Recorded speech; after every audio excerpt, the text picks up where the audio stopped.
Well, hey guys, it's DR Drake 63 here today. A little bit different firearms video. I'm showing you the deck, flight deck, the USS Midway here in San Diego Harbor, downtown San Diego, California. Happened to be out here for some business and thought, well, you know, we like talking about firearms on this channel, and we're going to look at some big firearms today, as well as an iconic aircraft carrier when it first came out in 1945, when it was first launched. This was the largest ship in the world. It's been surpassed since then by bigger classes aircraft carriers, but we're gonna take you around, show you a few sites on board here today, mostly just to entice you. If you're in this area, I strongly suggest you stop by and take a look, because this is real cool stuff. Let's go check it out.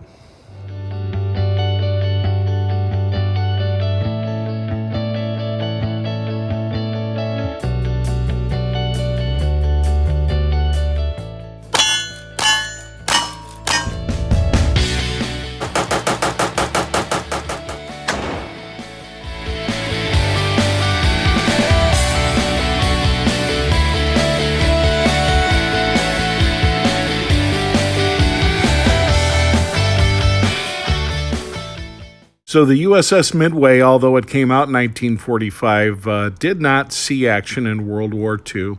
It did, however, see action in Vietnam as well as Operation Desert Storm. Among other things, it had some darn big anchor chains. You can see here in the bow of the ship, the anchor chain room. The links on these things by themselves would be too heavy to carry, there's no doubt.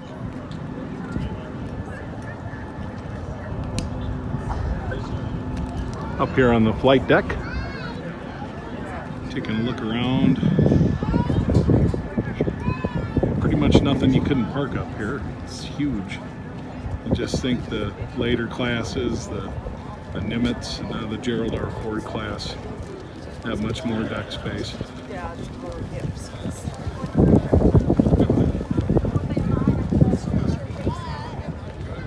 It goes on forever, which is kind of needed if you're going to land airplanes. Now taking a look at the hangar deck, this thing is just huge. It's cavernous. It goes on seemingly forever, and you could put a lot more in than is in here at the moment, but just kind of giving you an idea. I mean, it's obviously 1,000 feet just about from front to back. Taking a look here at the F4U Corsair. This particular plane was a favorite of mine as a kid. Here you see on each wing 3 50 caliber machine guns. That's just a little bit of firepower, huh? This particular plane was made famous for those of you that watch Black Sheep Squadron by Greg Peppy Boyington. For scalability, those tires are about the rim size of an automobile tire, so it's a good sized bird. Right next to this, you see a TBF Avenger, which is a big sucker, and that's a torpedo bomber. Could also drop conventional style bombs. And this particular type of aircraft was flown by former President George H.W. Bush during World War II. Next, we're looking in the cockpit of an F-8 Crusader. I'm going to try to get inside this thing and give you an idea what it feels like. Now there's most definitely not a lot of room. Once I pull my shoulders in, you got cockpit touching on either side. Pretty cool though. Not a lot of room in this, but a little bit more leg room than I thought. I've got my feet on the rudder controls, and here you can see I've got my hand on the joystick, so to speak, and not showing a ton of trigger discipline there. But you can see missiles as well as bomb release type of controls. Just not a lot of room, especially looking through this front here. There's just not a lot of room. It kind of lets you know how reliant you would be on controls and communications as opposed to just what you could see. Of course, all you guys that are Top Gun fans know about the F-14 Tomcat. Like most of the planes up on this hangar deck, or up on this flight deck, and no longer in service.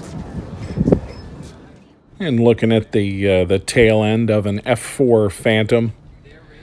That was zooming in here on the tail hook, which would drop down during landing and be needed. This was a big, heavy jet airplane for a carrier, that's for sure. And here's the F-18 Hornet. I'd have to say that I'm most impressed with this out of all the planes that were sitting on this hangar deck.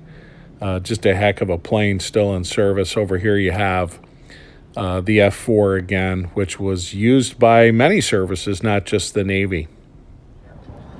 Let me give you a little bit better idea of the scale of this thing.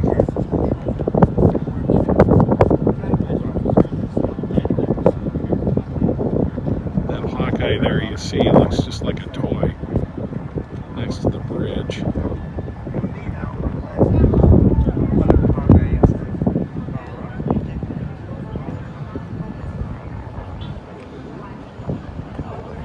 Up there. We're sitting up out of the water, that's for sure.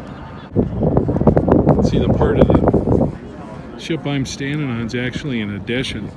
This was originally built, it was a straight flat top, and then later on with later classes that had this expanded deck off to the side that was later added. You are looking down the barrel at one of two guns that was mounted on the A4 Skyhawk. This was an attack type of aircraft, made somewhat famous as it was the type that was flown by John McCain.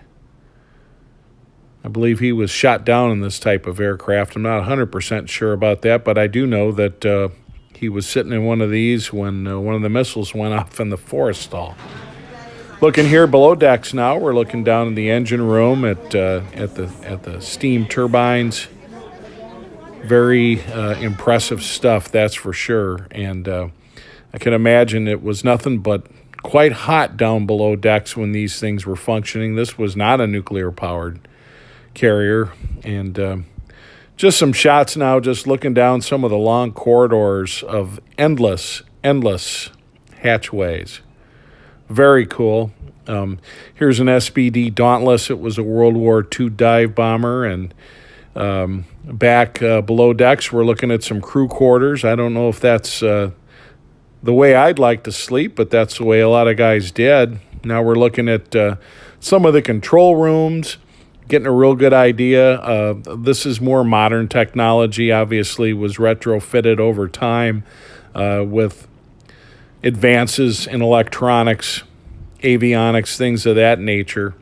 But all cool stuff. And you can kind of see what you'd see if you were working in an aircraft carrier and you were an electronic warfare officer, a radar operator, something like that.